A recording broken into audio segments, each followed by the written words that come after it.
Хүний амьдралаа гэдэг ад жаргал баяр баясгалаар дүүрэн байх тусмаа амттай байдаг.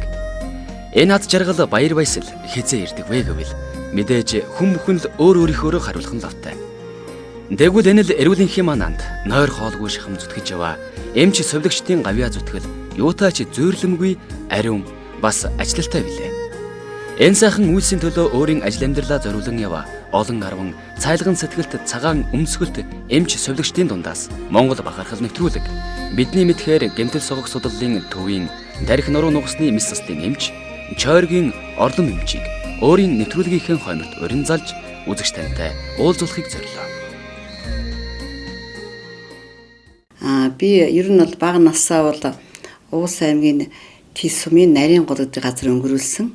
Бас нэг хэсэгтээ бол өвлийн цагтаа бол 5 улаастай газар бол манайх оч үйлддэг. Манай нутгийн хувьд ярих юм бол тэр нь бол 99 уур амьсгалтай заримдаа болохаа зэрэг их хүүтэг, заримдаа болохоо их дудаахан. Тэгээд зун нь яагаад тэгээд нарийн гол гэдэг газар очтiin бэ гэхээр зэрэг тэндээ бол элс ихтэй арай ялаа шумал багтаа өвөлдөө болохоо зэрэг мэдээж ялаа шумал өвлийн сайхан тэр модон дотор бид нэр орж тэнд бол манайх өвлцдөг байсан л да. Ялангуяа манай гэр бол тэр тисийн 5 гол гэж их сайхан гол байдаг. Тэр нь болохоор энэ гаднаас нь ингээд очиачууд нь зогсчод сайхан шуугаал модон найгаал нэх гоё. Тэрний ороод бол тэгээ манай гэрээр манай ганцхан манай гэр биш олон айлууд нийлээд л өвлцдөг л дээ. Тэгээ тэнд байж хахад бол тэр нь цаагаар хувьд бол маш сайхан. Тэсийн голч нь маш их ширүүн усгалтай. Гаднаас нь харахад бол тийм их тунгалгш болонгартай. Тэгсэн мөртлөө нуурд цутгадаг. Тэгэд ер нь бол би бас бага наснд бол тэр усын нууранд бас ордог байсан л дээ. Уус нуур бол нэлээд том. Тэгээд ер нь ороход бол ус нь их тийм сайхан зөөлхөн их дулаахан бүлээхэн тийм байдалтай байдаг.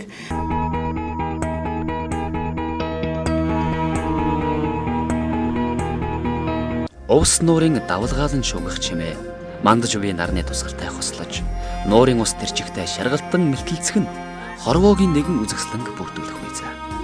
Байгалийн гоо үзэсгэлэн бүрдсэн энэл нутаг орлон эмчийн унсан газар угаасан усан. Тэрээр Тис сумын уугуул нэгэ. Эдний нутаг өвөлдөө хүйтэн хэрнээ зундаа байж чадтал их халдаг эрсдэс уур амьсгалтай. Тиймдээж Тис хэмээн нэрлсэн мэт. Гэхдээ хүн зооныхын сэтгэл Монголынхон тал нутаг шиг уужим юм билээ. Нутагта зөв сайхан сэтгэлтэйгээрээ магтагддаг байсан Чойргийн хэмээх хүүхэд божигнсан айлын охин Орлом бусдад тусдын болох гэсэн өр нэмжин сэтгэлийг эцэг эхээсээ өвлөн авчээ. Энэ нь түүний төрөлхийн айдуу зөөлөн зан авиртай нийлэн энгүй нэгэн ажилтан болгосон гэхэд хэлцдэг үзье. Манай аав бол ер нь бол маш их зарчимч өөрийн гэсэн боловсралтай тийм хүн байсан.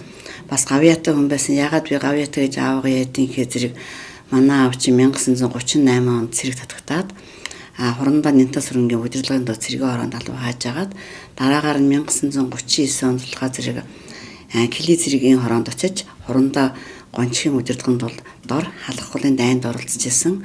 Бас байлдааны гавьяа одонтой ийм мундаг хүн байсан юм аа.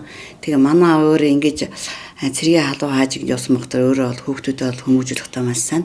Бид нэр ам буйл долуулаа байсан. Манай бид нэр сургууль сурахтаа яадаг гэхээр маш хатуу чанга дэглэн барьдаг. Тэр нь яадаг гэхээр зэрэг юу н та нар ном эднэр жоохон уншихгүй ажил төрөлж яах юм бол тэгэхээр зэрэг та нар одоо сурч бид нэрийг ийгүүлэх нь юм гэж хэлээ бид нэр унтгаж заангад тэгэхээр зэрэг бид нар ч бас ааваасаа жаахан зөрөөд одоо ялангуяа техникийн их сургуулийн багш миний төрсөнд орлог сүрэн гэж юу н шинжилгээ ухааны доктор хүн байдгийг тэр үеэр бол ааваасаа нуугдаад аавыг унтсаа дараагаар хүнжил дотор лаасаагаад ном уншдаг байсан.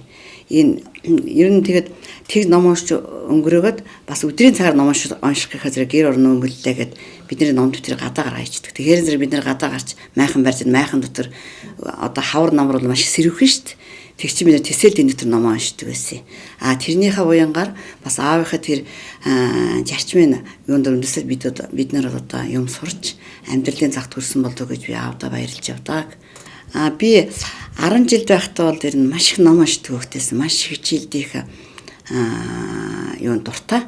Тэгээ би өөрөө бол тийм намхан жижигхэн Тэгээд бас жоохон хараа мотоо болохоор зэрэг урдл суудаг. Одоо урдл суухдаа бол одоо энэ замын цагдаагийн дарга байсан жи сайн жаргал.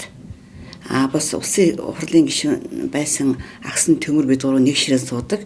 Би дундталд нь суудаг байсан юм.